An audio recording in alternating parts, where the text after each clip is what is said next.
think, I think I should open it to the panel to answer.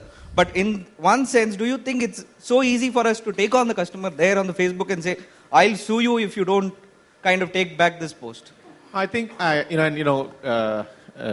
just add one point there. And on the Amul example, I think Amul came back with a very valid reply. And I think maybe a higher number of people read the reply versus the post itself.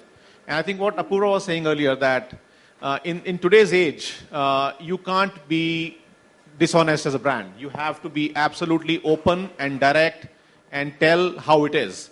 And that is what will get you loyalty and the future customers and not give you a bad name versus if you try to spin a story around the issue.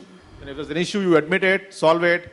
If there's not an issue, you explain why it is not an issue, right? So, in fact, I was talking to Prema before the session started, and she told me something very interesting. Her husband has a repository of jokes. So when things start going really bad, he brings out a joke which diffuses the moment. So one of the strategies which I've seen a lot of global brands play very well is a sense of humor.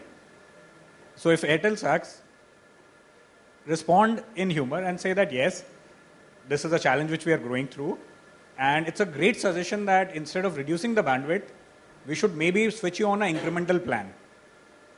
So if you want, you can log into your profile on airtel.com and actually authorize us to charge your credit card, and your bandwidth will get increased. Every disaster is an opportunity on digital. Yeah, and you should charge Airtel for that. I just quickly mention that because we do this day and night, actually more night than day even. Everything starts at about 6 p.m. in the evening. The first and foremost, you have to get the facts right. What has been said is right or it's not right. And you have to do that also in a few seconds. You have to figure that out. You have to get the facts and all. And if it is to be corrected, then it has to be corrected straight away and it gets accepted. The moment you say, yes, we made a mistake, let's go for it. Unfortunately, the current thing which is happening right now on cabs is, so you can take two ways. One is to immediately respond of what you're going to do next, because there's no other way. Or you wait for 4 days and some other crisis has hit, so that one goes down. So, but I think the brand then has to be rebuilt. And how you're going to do that is the biggest challenge. And you have to put that out and you have to live with it till you convert it. I just wanted to add something here. I think this is where real brand loyalty counts. And that's where the depth of the relationship is what makes a difference. So an Amul could easily hit back. The Cadburys, which had worms and there was a huge outcry and so on, they made an honest admission, came up, and they just went over it. They have gone from strength to strength because they had built that brand loyalty with their consumers. A taxi brand which you've just experienced a few times, new in the horizon, you might not have built the brand loyalty, is going to find it much more difficult to react and build back the brand, be tougher.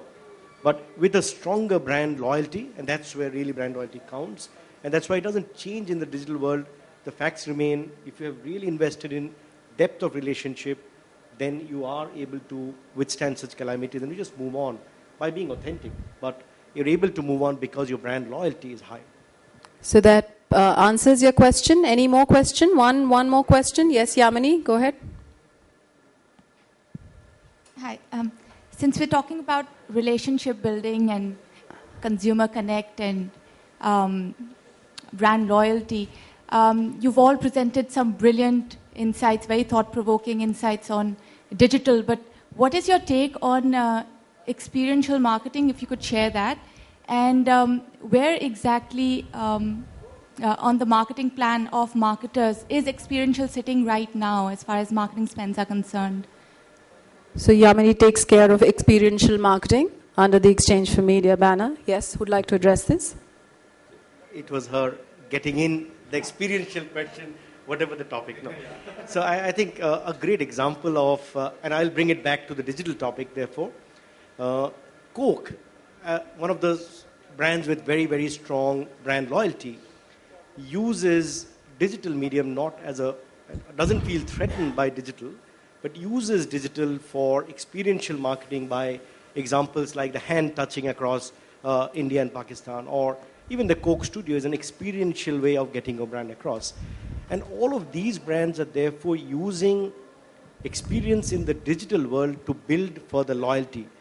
Banks like Bank of America, HDFC, HSBC are using product in the digital domain to use better experiences and building brand loyalty through that. So I think finally, as we all said, it's the consumer experience that matters. And therefore, if you are really building on that consumer experience, digital allows you to sharpen that offering, allows you to improve that and take consumer feedback on that and keep improving it. That really allows you to build brand loyalty if you are a good marketer. But finally, it's all about either shirking from your responsibility and not doing what you want to do, or building on your experiences. Just to add to that very quickly is that it's about emotional experience.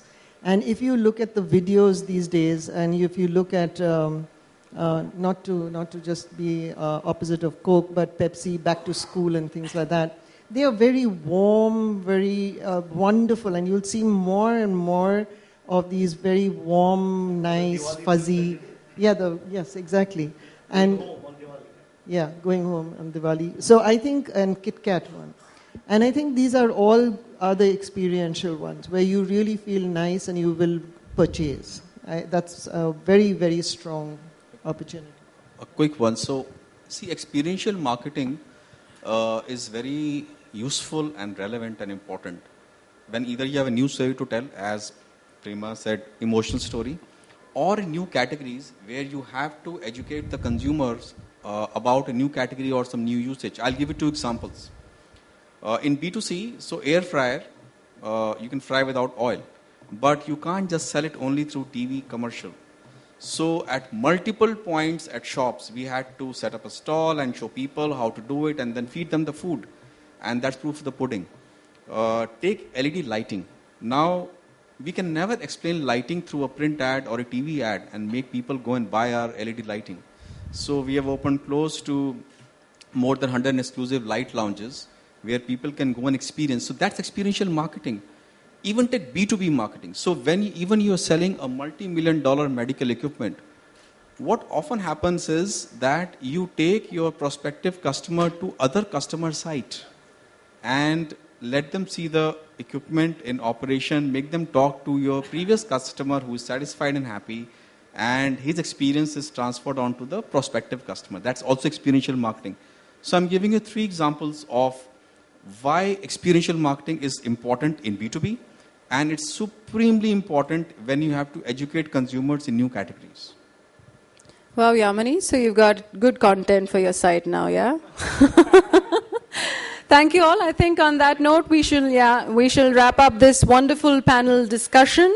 And for you having taken the time, I'd like to invite on stage Ms. Taru Agarwal, CEO Business Wire, to offer a token of appreciation on behalf of the Exchange for Media Group, and that can be backed up with a loud round of applause. What do you say?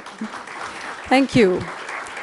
Keep tweeting, hashtag Indian Marketing Awards. We just wrapped up a wonderful panel. Is brand loyalty dead in the digital era? Lots of points to take back home from there. Thank you, Ms. Agarwal, for being here. Can we please hand over the mementos? Mr. Sharma, thank you. Ms. Sagar.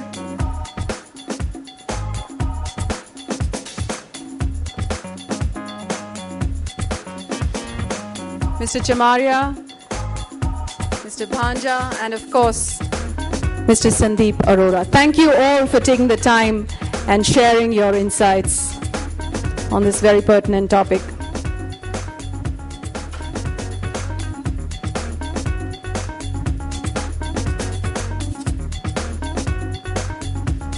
All right, what do you say? One loud round of applause. Thank you all. Thank you, Ms. Agarwal.